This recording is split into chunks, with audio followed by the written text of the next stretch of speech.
بسم اللہ الرحمن الرحیم۔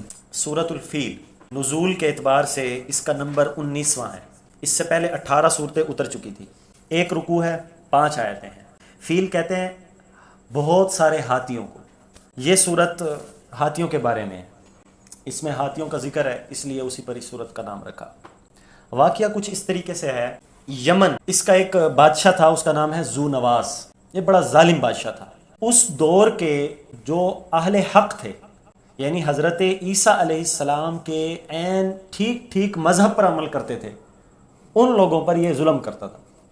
اس نے ایک خندق کھدوائی، اس میں آگ بھری اور 20,000 لوگوں کو اس میں جلا دیا۔ اس میں سے 2 بچا کے نکلے اور وہ نکل کے سیدھا گئے شاہ روم کے پاس۔ شاہ روم کو جا کے سارا قصہ سنایا کہ ہمارے ساتھ یہ ظلم ہوا ہے، آپ ہماری مدد کریں۔ اس شاہ روم نے حبشہ آرڈر دیا، حبشہ اس کے تابع تھا، حبشہ ایک ملک ہے، وہاں آرڈر دیا کہ آپ جنگ کریں ذو نواس کے ساتھ۔ حبشہ کے بادشاہ نے 2 آدمی بھیجے، اس کے نیچے پوری فوج۔ وہ 2 آدمی، ایک ابرہہ تھا اور ایک ارباد تھا، ان کی قیادت میں انہوں نے جا کے ذو نواس سے جنگ کی اور ذو نواس کو شکست ہوئی۔ لیکن ذو نواس وہاں سے بھاگ گیا، اور یہ جب بھاگا دریا کے کنارے پہنچا اور وہیں غرق ہو کے مر گیا۔ اس کا قصہ تو یہاں ختم۔ اب ارباد اور جو ابرہہ تھا، ابرہہ کے دل میں لالچ آ گئی کہ میں اب یمن کا بادشاہ بنوں۔ اس نے پھر ارباد سے جنگ کی، ارباد کو قتل کر دیا، اس کو ختم کر دیا۔ اب اکیلا بچا ابرہہ اور یہ یمن کا بادشاہ بن گیا۔ یہ قصہ ہے۔ اب جب یمن کا بادشاہ بنا، نجاشی یہ حبشہ کا بادشاہ تھا جس نے اس کو ابرہہ کو بھیجا تھا جا کے ذو نواس سے لڑے۔ نجاشی اکثر اس سے ناراض رہتا تھا، ابرہہ سے۔ ابرہہ نے دیکھا کہ یار یہ بہت سارے لوگ ہیں جو ہر سال مخصوص دنوں میں مکہ کی طرف جاتے ہیں۔ اس نے لوگوں سے پوچھا یار یہ کہاں جاتے ہیں اور کیا کرتے ہیں؟ انہوں نے بتایا کہ مکہ کے اندر بیت اللہ ہے، یہ سب لوگ اس کی تعظیم کرتے ہیں اور وہاں جا کر طواف کرتے ہیں، اس کی عبادت کرتے ہیں، تو یہ اس لیے جاتے ہیں۔ یاد رکھیں یہ واقعہ رسول اللہ صلی اللہ علیہ وسلم سے کی ولادت سے 50 دن پہلے ہوا ہے۔ ایک روایت میں 55 دن، ایک روایت میں 40 دن اور ایک روایت میں سال بھی ہے، لیکن صحیح ترین روایت یہ ہے کہ 50 دن پہلے۔ اب ابرہہ نے دیکھا کہ اس دور کے جتنے بھی یعنی اہل حق تھے وہ سارے وہاں جاتے ہیں۔ اب اس دور میں جتنے بھی لوگ تھے نا، چاہے وہ نصرانی ہیں، چاہے وہ عیسائی ہیں، چاہے وہ یہودی ہیں، یہ اوپر جا کر ملتے ہیں ابراہیم علیہ السلام کے مذہب سے تھے، ان سے ملتے تھے۔ اب حضرت ابراہیم علیہ السلام نے بیت اللہ بنایا تھا، لہٰذا چاہے وہ نصرانی ہو، چاہے وہ یہودی ہو، چاہے وہ عیسائی ہو، جو بھی تھا وہ عزت ضرور کرتا تھا بیت اللہ کی، عظمت، اس لیے کہ سب کے مشترکہ نبی حضرت ابراہیم تھے۔ تو اب یہ سب وہاں تعظیم کے لیے جاتے ہیں۔ اس کے دل میں آیا کہ یار یہ وہاں کیوں جاتے ہیں اتنا دور، کیوں نہ میں یمن کے اندر کعبۃ اللہ بناؤں، کعبۃ اللہ نہیں اپنا کعبہ بناؤں، اور سب لوگ یہاں پر آئے۔ اس نے ایک بڑا کنیسہ بنایا، کنیسہ کہتے ہیں گرجا گھر، عیسائیوں کی عبادت خانہ۔ اس نے وہ بنایا، اور یہ کہتے ہیں کہ اتنا عالی شان بنایا، اتنا عالی شان بنایا کہ اگر کوئی نیچے سے کھڑا ہو کر اس کو دیکھتا تو اس کے ٹاپ کو نہیں دیکھ سکتا تھا، اس کی اونچائی اتنی تھی۔ اور اس میں طرح طرح کے موتی اور طرح طرح کے اس نے چیزیں لگائیں، اس کو خوبصورت کیا، لیکن لوگ آتے ہی نہیں تھے۔ بڑا پریشان، میں نے اتنا خرچہ کیا، لوگ آ نہیں رہے۔ ایک روایت میں اس نے کھانے کا انتظام کیا، اس کو کسی نے مشورہ دیا کھانے کا انتظام کرو تو سب آئیں گے۔ اس سے پتہ چلتا ہے آج کے دور میں یہ جتنے بھی لوگ ہیں نا جو کھانے کے ذریعے اپنے قریب کرتے ہیں، تو ان میں سے اکثر ہوتے اس طرح کے ہی ہیں۔ اب یہ دیکھو نا قادیانی جو ہیں، اب یہ قادیانی کیا کیا آفر کراتے ہیں اپنے مذہب میں آنے کے لیے، لڑکی دیں گے، گھر دیں گے، نوکری دیں گے۔ میرا خود دوست 9th کلاس کا کلاس فیلو، ہمیں نہیں پتا تھا وہ قادیانی ہے، اب پتہ چلا بعد میں۔ تو اب وہ اس ٹائم لندن جا رہا ہے اور قادیانی اس کو بلا رہے ہیں، وہاں جا کر یہ ایک یعنی ایک وہاں ان کا کانٹریکٹ ہوتا ہے، اس پر یہ سائن کرتے ہیں۔ اس میں بیسکلی یہ ہوتا ہے کہ یار ہم پاکستان میں رہتے ہیں، ہمیں وہ حقوق نہیں دیے جاتے جو دیے جانے چاہیے، کیونکہ ہمارے ملک میں تو یہ کافر ہیں۔ تو وہ کہتے ہیں تم مظلوم ہو، تمہیں ہم گھر دیں گے، تمہاری پڑھائی کا خرچہ اٹھائیں گے، تمہاری شادی کرائیں گے، تمہیں لڑکی دیں گے۔ آج کے دور میں یہی مطلوب ہوتا ہے، ملتا ہے مذہب چینج، یہ حالات ہے۔ تو اس نے بھی کھانے کا لالا، اب لوگ آنا شروع ہو گئے۔ تو اب جو عرب کے محبت رکھتے تھے نا کعبۃ اللہ کی، ان کو بڑی ایک افسوس سا ہوا، اور انہوں نے جب تحقیق کی تو سارا معاملہ کھل کے سامنے آ گیا۔ اب انہوں نے کہا یار یہ کیا کریں، اس نے تو ہمارے مقابلے میں کعبہ بنا لیا۔ ان میں سے ایک آدمی اٹھا اور آ کے ان کے ساتھ مل گیا۔ ایک روایت میں ہے کہ وہ ملا اور ان کو کہا کہ یار میں عرب کا ہوں، کعبۃ اللہ کی حفاظت کرتا تھا، تمہارے پاس آ گیا ہوں، تو اب تمہارے کعبہ کی حفاظت کروں گا۔ ان کو اس سے بڑھ کر کیا آفر چاہیے تھی؟ انہوں نے کہا کعبہ کا بندہ ہمارے پاس آئے اس سے اور کیا چاہیے، اس کو رکھ لیا. اس نے خدمت کی، اعتماد پیدا کیا. جب اعتماد پیدا ہو گیا کہ بس یہ ہمارے ساتھ مخلص ہے، اس نے کہا کہ بھائی آج رات نا تم پورا کنیسہ خالی کر دو، میں نے اس میں عبادت کرنی. اس نے کہا ٹھیک ہے، سارے خالی کر دیے. جب سب چلے گئے اس نے کیا کیا، اس نے سارا پخانہ کر دیا اس میں اور گند مچا دیا اور پورے کنیسہ کو گند سے بھر دیا، گندا کر کے خود پاک صاف ہو کے بھاگ گیا. صبح جو اٹھا اور ابراہ تک خبر پہنچی کہ یہ قصہ ہوا، اس کو غصہ آیا. ایک یہ واقعہ بنی. دوسرا واقعہ یہ ہوا کہ اسی کنیسہ کے قریب عرب کا ایک لشکر آیا، اس نے پڑاؤ ڈالا، رات کو رکے تو انہوں نے آگ جلائی. اس آگ کا ایک شعلہ کنیسہ میں چلا گیا، اس سے کنیسہ جلا اور کافی نقصان ہوا. یہ دو واقعہ سبب بنے ابراہ کے غصے کا. ابراہ کو غصہ آیا، اس نے کہا کہ میرے گھر کی توہین کی ہے، میں اس کے گھر کو گرا دوں، کعبۃ اللہ کو. اس نے نجاشی کو پیغام بھیجا، نجاشی کو کہا کہ انہوں نے میرے گھر کی اور تیرے گھر کے اصل میں توہین کی ہے کہ تو میرا بادشاہ ہے، تو اب تو ایسا کر، مجھے ہاتھی بھیج، میں حملہ کرتا ہوں. ہاتھی عرب نہیں جانتا تھا، جو مکہ کے تھے ان کو ہاتھی کا نہیں پتا تھا، وہ جنگ لڑتے تھے گھوڑوں کے ساتھ. ادھر نے ہاتھی منگوایا. اس میں ایک ہاتھی سب سے مشہور تھا، سب سے بڑا ہاتھی تھا، اس کا نام محمود تھا، ہاتھی کا نام، اور سفید رنگ کا تھا. اس کو بلایا، 8 ہاتھی اس کے ساتھ تھے. یہ 60,000 کا لشکر لے کر نکلا ہے کعبۃ اللہ پر حملہ کرنے کے. جب وہاں سے چلا اور مکہ تک سارے درمیانی راستے کو خبر ہو گئی یہ حملہ کرنے کے لیے نکلا ہے، تو کعبۃ اللہ کی محبت میں ابراہ سے جنگ کرنے کے لیے مختلف قبائل راستے میں آئے. انہوں نے جنگ کی، لیکن اللہ کو 2 وجہ سے منظور تھا اس کا کعبۃ اللہ پہنچنا. پہلی وجہ، اس کو جب بھی واسطہ پڑتا کسی قبیلے سے لڑائی کے دوران یہ غالب آتا تھا، ان کو ہرا دیتا تھا، ان کو قتل کر دیتا تھا، کچھ کو اپنے پاس رکھ لیتا تھا. اس کی ایک وجہ یہ تھی وہ سب مل کر نہیں لڑتے تھے، تھوڑے تھوڑے کر کے لڑتے تھے، اس لیے ہار جاتے تھے. دوسری وجہ یہ تھی کہ اللہ کو بھی یہی منظور تھا کہ کعبۃ اللہ پہنچے، وہاں اللہ اس کو برباد کرے. منزل کے قریب آ کر برباد ہونے کا مزہ ہی کچھ اور ہوتا ہے، تو اللہ کو بھی منظور تھا کہ قریب آئے. یہ وہاں سے چلتا گیا. اچھا، اس نے نا لوگ ساتھ لینا شروع کیے، جن کو ہراتا جاتا ساتھ قید کر کے لے کے چلتا رہا. راستہ نہیں پتا تھا، ان کے ذریعے راستہ معلوم کرتا تھا. چلتا چلا. جب یہ مکہ کے قریب پہنچا، یہ وہاں کے رک گیا. جب اس نے کعبۃ اللہ کو دیکھا نا، روایات میں آتے اس کے دل میں ڈر بیٹھ گیا. اب اس کے دل میں ہیبت اور اتنا روب طاری ہو گیا، اس کی ہمت جواب دے گئی میں اس پر حملہ نہیں کر سکتا. روایت میں آتے ہیں کہ اس کا دل کیا مجھے کوئی روکے اور میں واپس چلا جاؤں. اب جو روکنے والے تھے ان کو تو ساروں کو ہرا چکا تھا، اب تو کوئی روکنے والا نہیں. اب یہ بہانے ڈھونڈے کہ کسی طریقے سے بہانہ بنے، ایسی جاؤں تو بزدل کہیں گے، اگر کوئی لڑنے آتا ہے تو بہانہ بنا کے نکل جاؤں گا. اب اس نے کہا کہ اس مکے کا سردار کون ہے. اس وقت حضرت عبد المطلب، یہ وہاں کے یعنی متولی تھے کعبۃ اللہ کے، اس کی حفاظت بھی کرتے تھے، سردار بھی تھے. قریش خاندان کو وہاں ایک فضیلت بھی حاصل تھی، تو انہوں نے کہا کہ وہ ہے. اس نے کہا کہ 200 اونٹ اس کے پکڑ لو. 200 اونٹ پکڑ کے اپنے قبضے میں لے لیے اور اپنے جیسے دربار کا ایک نظام تھا وہاں جا کے بیٹھ گئے.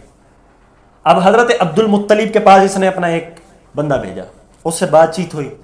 اس نے کہا کہ اگر تم چاہو تو میں اپنے سردار ابراہ سے تمہاری ملاقات کروا سکتا ہوں. عبد المطلب نے کہا ٹھیک ہے، چلو میں تمہارے سردار سے ملاقات کرتا ہوں. یہ آیا. کہتے ہیں کہ ابراہ تخت پر بیٹھا ہوا تھا. روایات میں آتا ہے کہ عبد المطلب کا قد بڑا تھا اور ایک صاحب وجاہت جسے کہتے ہیں نا، روب والا چہرہ ایسا تھا، اور چمکدار چہرہ کہ دیکھ کے اگلا رشک کرتا تھا کہ یار کیا انسان ہے. اور یہ اس کا تو قد چھوٹا تھا، اور ایک جنگ میں اس کا ناک بھی کٹا ہوا تھا، ہونٹ بھی کٹا ہوا تھا. تو یہ اس کا حال تھا. اس پر اتنا روب طاری ہوا کہ یہ روب کے اندر کھڑا ہو گیا، اپنے تخت پر بیٹھ نہیں سکا. تفسیر مظہری میں کہ یہ بیٹھ نہیں سکا. ایک روایت میں ہے کہ یہ تخت سے اٹھا، نیچے آ کر عبد المطلب کے ساتھ بیٹھ گیا، تخت پر نہیں بیٹھا. اور ایک دوسری روایت میں یہ بھی ہے کہ تخت سے اٹھا، خود عبد المطلب کو تخت پہ بٹھا دیا اور پوچھا کس لیے آئے ہو. عبد المطلب نے کہا میرے 200 اونٹ تم نے قبضے میں لیے، واپس کرو. اس نے کہا کہ میرے دل میں تمہاری بڑی عظمت تھی جب میں نے تمہیں دیکھا، اب تم میری نظروں سے گر گئے ہو، کیا وجہ؟ اس نے کہا میں سمجھا تم اتنے عالی شان آدمی ہو، تم اپنے کعبۃ اللہ کی حفاظت کے لیے آؤ گے، اس کو بچانے کی منتیں کرنے آؤ گے، تجھے تو اپنے مال کی پڑی ہے، تو میری نظروں سے گر گیا. اس وقت عبد المطلب نے فرمایا کہ میں اونٹوں کا مالک ہوں اور کعبہ کا مالک اللہ ہے، مجھے میری ملکیت دے دے اور وہاں جا کے دکھا، کیونکہ میں اپنے مال کے لیے لڑوں گا، اور جس کی ملکیت پہ تو حملہ کرنا چاہ رہا ہے وہ مجھ سے بڑا ہے، تو حملہ تو کر کے دیکھ. اس نے کہا ٹھیک ہے. 200 اونٹ اس کو واپس کیے اور یہ یہاں سے آ گئے. عبد المطلب نے یہ جو بات کی تھی نا، یہ اس وجہ سے کی تھی کہ وہ ان کے پاس اتنی طاقت نہیں تھی کہ وہ اس سے جنگ کر سکے. تو اس کی صورت یہی ہونی تھی کہ یہ مغلوب آ جاتے اور قتل کیے جاتے، اس لیے انہوں نے جنگ نہیں کی. یہ آیا آ کر کعبۃ اللہ کو پکڑ کے اللہ سے دعائیں مانگی، یا اللہ اس کی حفاظت فرما وغیرہ وغیرہ. اچھا، اس کے بعد عبد المطلب نے اپنی پوری قوم سے کہا کہ تم سارے پہاڑیوں پر چڑھ جاؤ، اپنی عورتوں کی، بچوں کی، مال کی حفاظت کرو. ان کو یہ پتا تھا کہ اللہ تعالیٰ کوئی کرشمہ ضرور کرے گا، اور دیکھتے ہیں کہ وہ اپنے کعبۃ اللہ کی حفاظت کیسے کرتا ہے. اب اس کو ویسے ہی غصہ تھا، اس نے کہا کہ بس اب بہت انتظار ہو گیا، بہت ان کو دیکھ لیا، اب بس ہم حملہ کریں. اس نے آرڈر دیا اپنی فوج کو، وہ تیاری کرو حملے کی. یہ سارے پہاڑیوں پر چڑھ گئے کہ دیکھتے ہیں اب کیا ہوتا ہے. صبح ہوئی، اس نے حملہ کرنے کا ارادہ کیا اور یہ نکلا. اس نے آرڈر دیا کہ جو محمود ہاتھی ہے نا اس کو آگے کرو، بڑا ہاتھی ہے روب طاری ہو جائے گا. انہوں نے کہا ٹھیک ہے. جیسے ہی محمود کو آگے کیا نا، محمود نے ڈیرے ڈال دی. اس نے کہا میں آگے نہیں چلتا. بڑی کوشش کی، کہتے ہیں کہ انہوں نے نیزے تک اس کی آنکھوں میں مارے کہ اٹھ چل، لیکن نہیں چلا. وہ زنجیریں تک اس کی کان میں ڈال کے کھینچا لیکن نہیں چلا. انہوں نے کہا یمن کی طرف کرو. جیسے یمن کی طرف کرا، اٹھ کے دوڑنے لگا. شام کی طرف کرو، دوڑنے لگا. یعنی اس طرف دائیں طرف کریں، بائیں طرف کریں، پیچھے کریں، دوڑے. کعبۃ اللہ کی طرف کریں تو آگے چلے ہی نہ. یہاں سے سمجھ آتی ہے کہ جانور کو بھی سمجھ آ گئی تھی. یہ اشارہ تھا کہ تم تو جانور نہ بنو، جانور نہیں جا رہا تو تم تو جانور نہ بنو. لیکن ان کا سر پر تھی کہ بس حملہ کرنا ہے. انہوں نے محمود کو رفع دفع کیا، پورا حملہ لے کے یہ نکلے. جب یہ وہاں پہنچے نا تو 60,000 کا لشکر تھا، اس میں ہاتھی بھی تھے. ان کا ارادہ یہ تھا کہ جو ستون ہے نا اس کے ساتھ زنجیر باندھیں گے، اور وہ زنجیر ہاتھی کے ساتھ، تو چاروں ہاتھی مل کر جب کھینچیں گے تو یہ ایک دم پورا کعبہ گر جائے گا. یہ ان کا پلان تھا. جب یہ کعبۃ اللہ کے پاس پہنچے، اچانک انہوں نے دیکھا کہ سمندر کی طرف سے ابابیل پرندے اڑ کر جھنڈ کے جھنڈ، لشکر کے لشکر ان کے اوپر آ گئے. ابن مسعود رضی اللہ تعالیٰ عنہ کی روایت ہے، اس میں ہے کہ ان کے ہاتھ میں نا، یعنی ان پرندوں کے پاس 3 پتھر ہوتے تھے. ایک ان کی چونچ میں، ایک دائیں، اور دوسرا بائیں پنجے کے اندر. 3 ہوتے تھے ان کے پاس. ابن مسعود رضی اللہ تعالیٰ عنہ کی روایت میں ہے کہ اس پتھر پر لکھا ہوا ہوتا تھا فلاں بن فلاں کے اوپر گرنا ہے، اور وہ اپنے مطلوب کے اوپر آ کے کھڑا ہو جاتا تھا. یہ نہ کبوتر تھا نہ چڑیا تھی، کوئی درمیان کی چیز تھی. کہتے ہیں کہ یہ عجیب سا پرندہ تھا کہ سمجھ سے باہر تھا. سبز رنگ کا تھا. اس کی جو ہے نا ابن عباس رضی اللہ تعالیٰ عنہ کی روایت کے مطابق کہ اس کی جو چونچ تھی وہ تو پرندوں کی طرح تھی، جو پنجے تھے وہ کتوں کی طرح تھے. ایسا پرندہ تھا اور اتنا چھوٹا سا. اور جو ان کے پاس پتھر تھا نا، پتھر وہ چنے کے دانے کے برابر تھا. مزے کی بات آپ کو بتاؤں، اسے سجیل کہتے ہیں جو ان کے پاس تھا. سجیل کہتے ہیں مٹی کا وہ پتھر جس کو آگ میں پکایا جائے. جی، اس سے ایک اشارہ یہ بھی تھا کہ مٹی سے ہلاک کیا. اتنے مضبوط پتھر نہیں تھے وہ کہ پہاڑ کے ہوں، صرف وہ مٹی کے تھے. وہ آ کے ان کے اوپر کھڑے ہو گئے. جیسے ہی انہوں نے ارادہ کیا تو وہ ان کے اوپر گرنا شروع ہو گئے. پتھر انہوں نے پرندوں نے گرانا شروع کر دیا. انہوں نے لوہے کا لباس پہنا ہوا تھا. وہ پتھر اتنا طاقتور تھا، وہ پہلے ان کے لوہے کے لباس کو پھاڑتا، پھر ان کے جسم کو پھاڑتا، سر سے داخل ہوتا، نیچے سے نکلتا، اور پھر ان کے ہاتھی کو پھاڑ دیتا. اتنا مضبوط پتھر تھا. اور سب کو نہیں مارا، یہاں اکثروں کو یہاں مار دیا، کچھ بچ گئے، اور سارے تتر بتر، کوئی ادھر کوئی ادھر. اب یہ بھی بھاگا. اب اس کو سمجھنا ہے جاؤں کہاں. اب راہ کو کیوں آیا تو تھا ان کی مدد سے، انہوں نے راستہ بتایا تھا. اب راستہ بتانے والا کوئی رہا نہیں، جو فوج تھی وہ بھاگ گئے. اب یہ اس کو سمجھنا ہے راستہ کہاں ہے. خیر یہ چلتا چلتا اللہ نے اس کو یہاں نہیں مارا، اور اکثر فوج تو مار دی، باقیوں کو نہیں مارا. یہ روایات میں آتا ہے کہ یہ ابابیل اس کے اوپر چلتا چلا چلتا چلا چلتا چلا. اس کو وہاں ایک بیماری لگی. بیماری یہ تھی اس کا جسم گلنا شروع ہو گیا. راستے میں اس کا جسم کے کئی کئی حصے گرنا شروع ہو گئے، اور یہ اسی حالت میں مکے سے یمن تک گیا. اور سارے رستے میں جہاں جہاں سے گزرا اللہ عبرت دکھانا چاہتے تھے کہ جو کعبۃ اللہ کی توہین کرے گا اس کا یہ انجام ہوگا. چلتا چلا جسم گلنا شروع ہو گیا اور گرنا شروع ہو گیا تھا. اور وہ پرندہ اس کے اوپر، پرندہ اس کے اوپر. یہ وہاں پہنچا یمن. ایک روایت میں آتا ہے کہ اس نے نجاشی کو بلا لیا تھا کہ میرے ساتھ یہ ہوا، جلدی پہنچ یمن. نجاشی کہتے ہیں کہ جیسی نجاشی پہنچا ہے اور یہ سامنے آیا ہے، فوراً نجاشی کے سامنے اس پرندے نے پتھر پھینکا اور یہ وہیں مر گیا. اور دوسری روایات میں یہ بھی آتا ہے کہ یہ گھروں کے اندر جاتا، محل کے اندر جاتا، وہ پرندہ اس کے اوپر ہی ہوتا، اور بالآخر یہ مر گیا تھا. یہ اس کا انجام ہوا. اب یہاں یہ بات سمجھ آتی ہے کہ جس نے کعبۃ اللہ کی توہین کی، اللہ نے اس کو راستے میں نہیں مارا بلکہ وہاں پہنچایا، وہاں ذلیل کیا.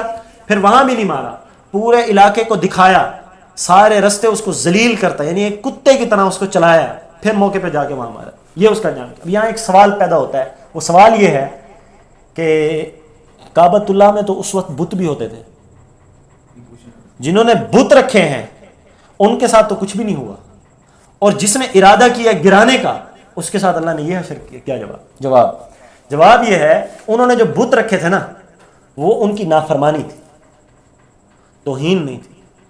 ایک چیز ہے میں نماز نہیں پڑھتا، یہ میری نافرمانی ہے، لیکن میں نماز کی توہین کروں، اس کا استہزاء اور اس کا مذاق اڑاؤں، یہ اس سے بڑھ کر گناہ ہے. انہوں نے جو بت رکھے تھے وہ بھی عبادت کے لیے رکھے تھے، اس سے مقصود بیت اللہ کی توہین کرنا نہیں تھا بلکہ نافرمانی کرنا تھی کہ ہم اس کی نہیں اس کی مانیں گے، بس یہ بات تھی. اس نے ابراہ نے بیت اللہ کی توہین کا ارادہ کیا تھا کہ میں اس کو گرا کے رکھ دوں گا، میرے گھر کی وہ کی ہے تو میں اس کے گھر کو برباد کروں گا. اس وجہ سے اللہ نے اس کا یہ حشر کیا. تو یہاں 3 باتیں سمجھ آتی ہیں. پہلی بات، ایک ہوتا ہے یہاں ایک بات اور بھی سمجھنے کی ہے، ایک ہوتا ہے ارہاس اور ایک ہوتا ہے معجزہ، ایک ہوتی ہے کرامت اور ایک ہوتی ہے استدراج. یہ 4 چیزیں ہیں، 2 کا تعلق نبی سے، 2 کا تعلق امتی سے ہوتا ہے. ارہاس اور معجزہ اس کا تعلق نبی سے ہوتا ہے. کیا مطلب؟ ارہاس کہتے ہیں وہ کام، وہ فعل، وہ چیز جو عام حالات میں آدمی نہیں کر سکتا اور اچانک اس سے ہو جائے، خلاف عادت. کوئی ایسا کام جو خلاف عادت عام انسان وہ نہیں کر سکتا اور کوئی انسان سے وہ کام ہو جائے، اسے ارہاس، معجزہ، استدراج، کرامت کہتے ہیں. بس اس کی تخصیص ہے، کوئی نبی کے ساتھ کوئی امتی کے ساتھ خاص ہے. ارہاس کہتے ہیں دعوی نبوت سے پہلے رسول اللہ کے ساتھ جو بھی کام ہوا اسے ارہاس کہتے ہیں. جیسے دعوی نبوت سے پہلے جب حضور درختوں کے پاس سے گزرتے پتھر سلام کرتے. اب عام عادت یہ نہیں ہے کہ ہر بندے کو پتھر سلام کرتا ہو، خلاف عادت ہے، انسان کے ساتھ یہ نہیں ہوتا لیکن کسی خاص طور پر ہو رہا ہے، اسے ارہاس کہتے ہیں. دعوی نبوت سے پہلے یہ واقعہ بھی رسول اللہ صلی اللہ علیہ وسلم کی تعظیم، ان کی نبوت کی دلیل تھی، اسے اس ارہاسات میں شامل کیا گیا. یہ واقعہ بھی کیوں؟ 50 دن بعد حضور کی ولادت ہے، تو یہاں پر حضور نے جس کعبۃ اللہ کی عظمت کو ساری زندگی کے لیے بچانا تھا، اس کی ہی عظمت کو 55 دن پہلے اللہ اپنے معجزے سے حفاظت کر کے دکھا رہے ہیں کہ آج اس طرح حفاظت ہو رہی ہے، سمجھ لو کہ کوئی نبی آنے والا ہے جو ساری زندگی اس کی حفاظت کرے. تو یہ ارہاس میں شامل ہے، یہ معجزوں میں. معجزہ کسے کہتے ہیں؟ دعوی نبوت کے بعد جو کام حضور سے ہوا ہے اسے معجزہ کہتے ہیں، یعنی خلاف عادت. جیسے حضور نے انگلی کا اشارہ کیا، 2 ٹکڑے، یہ معجزہ ہے. اب دوسری 2 چیزیں کیا؟ کرامت اور استدراج. کرامت بھی وہی کہ ایک عام آدمی وہ کام نہیں کر سکتا لیکن اس سے وہ کام ہو جاتا ہے، خلاف عادت. اگر وہ کام کرنے والا جس پر یہ کام ہوا ہے وہ کام ولی نے کیا، نیک آدمی تھا، متقی تھا، تو اسے کرامت کہیں گے. اور روایت میں آتا ہے کرامات الاولیاء حق، ولیوں کی کرامت یہ حق ہے. اور اگر یہ کام کسی غیر متبع سے، یعنی سنت کا پابند نہیں ہے، گناہ گار ہے، فاسق ہے، فاجر ہے، یا مسلمان بھی نہیں بلکہ کافر ہے، اس سے کوئی ایسا کام ہو جاتا ہے جو خلاف عادت ہے، عام انسان نہیں کر سکتا لیکن اس سے ہو گیا، اسے استدراج کہتے ہیں. تو 4 چیزیں ہو گئی، پہلی چیز ارہاس، دوسری معجزہ، تیسری کرامت، چوتھی استدراج. ارہاس کا تعلق دعوی نبوت سے پہلے، معجزے کا تعلق دعوی نبوت کے بعد، اور کرامت کا تعلق ولی سے، استدراج کا تعلق غیر ولی سے، چاہے مسلمان ہو چاہے کافر ہو. یہ بات سمجھ آ گئی؟ یہ واقعہ ارہاسات میں ہے، یہ واقعہ دعوی نبوت کی دلیل ہے. دوسری بات یہاں سے یہ بھی سمجھ آتی ہے کہ کعبۃ اللہ کی عظمت اللہ نے اس واقعے سے سمجھائی ہے کہ کوئی کعبۃ اللہ کی طرف نظر کرے گا اللہ اس کا یہ انجام کرتا ہے. تیسری بات اللہ نے یہ سمجھائی ہے کہ اللہ اسباب کا محتاج نہیں ہے. کیوں؟ اللہ نے کوئی ایٹم بم نہیں اوپر سے بھیجا تھا یا کوئی بڑی فوج بظاہر نہیں بھیجی تھی، پرندہ بھیجا تھا. تو اللہ دکھانا چاہ رہے تھے تم میرے پرندے کا مقابلہ نہیں کر سکتے، چہ جائے کہ بڑی بڑی اور چیزیں. اللہ نے پرندے سے ان کا مقابلہ کر کے دکھایا. سمجھ آئی؟ آگے چلیں. یہ جو ہے نا عبد المطلب، یہاں ایک بحث اور بھی چلتی ہے کہ عبد المطلب مومن تھے یا مشرک تھے، تو اس کا جواب بھی دے دو. عبد المطلب مومن تھے، اس کی کئی دلائل ہیں. میں یہاں ایک دلیل عرض کر دوں. جب وہ ابرہہ کے دربار میں گیا تھا اور ابرہہ سے کہا تھا مجھے 200 اونٹ دے، اس نے کہا تھا کہ میں تو سمجھ رہا تھا تو کعبۃ اللہ کے لیے آئے گا، تو اپنے اونٹ کے لیے آیا. اس وقت انہوں نے کیا کہا تھا؟ کعبے کا مالک اللہ ہے، میں اونٹوں کا مالک ہوں. تو بتاؤ اس نے بتوں کی طرف اشارہ کیا تھا؟ نہیں، اس نے اللہ کی طرف اشارہ کیا تھا. تو اس سے پتہ چلا وہ بھی اللہ کو مانتے تھے. اور دوسری بات وہ یہ کہ رضی اللہ عنہ کہنا مناسب نہیں ہے، اس لیے کہ انہوں نے حضور کی صحبت تو نہیں پائی تھی، وہ تو بچپن میں فوت ہو گئے تھے، لیکن یہ اپنے دور کے نیک لوگوں میں سے تھے اور یہ فسق اور فجور اور شرک اور گناہوں سے پاک تھے. مطلب یہ کہ کسی بت کی عبادت نہیں کرتے تھے، کسی شرک میں مبتلا نہیں تھے. تو ان کے لیے ہمارا عقیدہ یہی ہے کہ یہ مسلمان تھے. ٹھیک ہے آگے اب آ جائے سورت کی طرف. الم تر کیف فعل ربک باصحاب الفیل, کیا تو نے نہیں دیکھا, یہ رسول اللہ کو خطاب ہے اور ہر اس شخص کو خطاب ہے جو یہ آیت پڑھے, کہ اللہ اس شخص سے یا اس نبی سے فرما رہے ہیں کیا تو نے نہیں دیکھا. اب یہاں ایک سوال پیدا ہوتا ہے, رسول اللہ تو بعد میں پیدا ہوئے ہیں, یہ واقعہ انہوں نے دیکھا تو نہیں تھا, پھر کیوں فرمایا؟ مراد یہ ہے کیا تو نے نہیں دیکھا, مطلب یہ کہ کیا تیرے علم میں نہیں ہے؟ کیوں؟ یہ واقعہ اتنا مشہور تھا کہ اس دور کے بچے کو بھی یہ واقعہ یاد ہو گیا تھا, بچے کو. اور دوسرا معنی یہ بھی ہے کہ رسول اللہ صلی اللہ علیہ وسلم نے اس کے اثرات بعد میں دیکھے بھی تھے, یعنی ان میں سے جو کچھ فوجی بچ گئے تھے نا, ان کو حضرت عائشہ رضی اللہ تعالیٰ عنہ کی روایت کے مطابق مکہ اور مدینہ کی گلیوں میں بھیک مانگتے ہوئے بھی دیکھا گیا, تو وہ آثار رسول اللہ نے دیکھ لیے تھے, اسی وجہ سے فرما رہے کیا آپ نے نہیں دیکھا. دوسری وجہ یہ کہ آپ کو نہیں پتا, یہاں ترا جو ہے یعنی دیکھنے کا معنی علم سے ہے, کہ آپ کے علم میں نہیں ہے, مطلب یہ کہ رسول اللہ کو بتا دیا گیا بذریعہ وحی, اور رسول اللہ نے اتنی خبر مشہور ہے کہ ان کو پتہ بھی ہے یہ واقعہ ہوا ہے, اس وقت فرما رہے ہیں کیا آپ نے نہیں دیکھا. آگے فرمایا کیف فعل ربک باصحاب الفیل, کیسا معاملہ کیا, کیسا معاملہ کیا آپ کے رب نے اصحاب فیل سے, اصحاب فیل ہاتھی والے. الم یجعل کیدہم فی تضلیل, الم یجعل کیا انہوں نے نہیں بنا دیا, کہ اللہ نے نہیں بنا دیا ان کی تدبیر کو, ان کی چال کو, فی تضلیل بیکار ضائع. کیا تدبیریں تھیں ان کی؟ یہی بیت اللہ گرائے. کیا تدبیر تھی؟ کہ اپنے کنیسہ کو آباد کریں. کیا تدبیر تھی؟ کہ میں اپنی مظلومانہ حکومت کی وہ جابرانہ روش دکھاؤں, کہ میں جو چاہوں کر سکتا ہوں. یہ ان کی تدبیریں تھیں نا, انہی تدبیروں کو اس نے ضائع کر دی اللہ تعالیٰ نے. یہ فرما رہے الم یجعل کیدہم, کیا نہیں بنا دیا ان کی تدبیروں کو فی تضلیل بیکار. وَأَرْسَلَ عَلَيْهِمْ, ارسل ارسال سے, رسالہ یہ کہتے ہیں نا, رسول کا مطلب یہ ہوتا ہے بھیجا ہوا, ارسلہ کا مطلب بھیجا, یعنی اللہ تعالیٰ نے بھیجے, علیہم ان پر, کیا طیر کہتے ہیں پرندوں کو, اللہ نے ان پر پرندے بھیجے. ابابیل کا مطلب ہوتا ہے یعنی کسی چیز کا گٹھا, کئی چیزوں کو بند کر کے ایک چیز بنا لینا, ایک چیز میں کئی ساری چیزیں جمع ہو جائیں. تو یہ پرندے اتنے سارے تھے کہ گویا ایسے لگ رہا تھا کہ جیسے ملے ہوئے ہیں سب, اتنے زیادہ تھے. تو اللہ نے ان پر غول کے غول, جھنڈ کے جھنڈ, لشکر کے لشکر پرندوں کو بھیجا. ترمیہم, وہ پرندے پھینک رہے تھے. یہ جو ہے نا رمی حج میں کی جاتی ہے, رمی کا مطلب یہ ہوتا ہے پتھر پھینکنا. ان پرندوں نے پھینکا ان پر بحجارہ, حجارہ ہجر سے ہے, حجر سے, اس کا مطلب پتھر, جیسے حجر اسود اسے بھی پتھر کہتے ہیں. بحجارہ پتھر پھینکا. وہ کیسا پتھر تھا؟ من سجیل, سخت مٹی کا. فجعلہم, پس بنا دیا ان کو کعصف معقول, کھایا ہوا بھوسا, کھائے ہوئے گھاس کی طرح ان کو بنا دیا. یعنی وہ ایسے ملیا میٹ ہو گئے. ایک تو ہوتا ہے بھوسا, پھر اس کو جب جانور کھا لے بتاؤ اس کی کیا حالت, پہلے اس کی حالت بھوسے کی ہے, پھر اس کو کھا کے اور ہی بھوسا کر دیا جائے تو کیسی حالت اللہ نے ان کی ہے. فجعلہم کعصف معقول, پس بنا دیا ان کو کھائے ہوئے بھوسے کی طرح. تو اس سے ہمیں چند باتیں سمجھ آتی ہیں. پہلی بات کہ کعبۃ اللہ کی عظمت کتنی زیادہ ہے, کہ اللہ نے اس کے ساتھ حشر کیا کیا. دوسری بات ہمیں یہ سمجھ آتی ہے کہ یہ آیت, یہ واقعہ رسول اللہ صلی اللہ علیہ وسلم کی آمد کی طرف اشارہ کر رہا تھا. تیسرا بات ہمیں یہ سمجھ آتی ہے کہ اللہ اسباب کا محتاج نہیں ہے. دو باتیں اور بھی اس مسئلے سے سمجھ آتی ہیں کہ ارہاس کیا ہوتا ہے, دعوی نبوت سے پہلے خلاف عادت کوئی کام ہو جانا. اور یہاں یہ بھی سمجھ آیا کہ عبد المطلب کا ایمان تھا, وہ مومن تھے, اس کو مشرک نہیں کہا جا سکتا. اس کی عقلی دلیل یہ بھی ہے کہ قرآن میں انما المشرکین نجس, جو مشرک ہوتا ہے وہ گندگی ہے.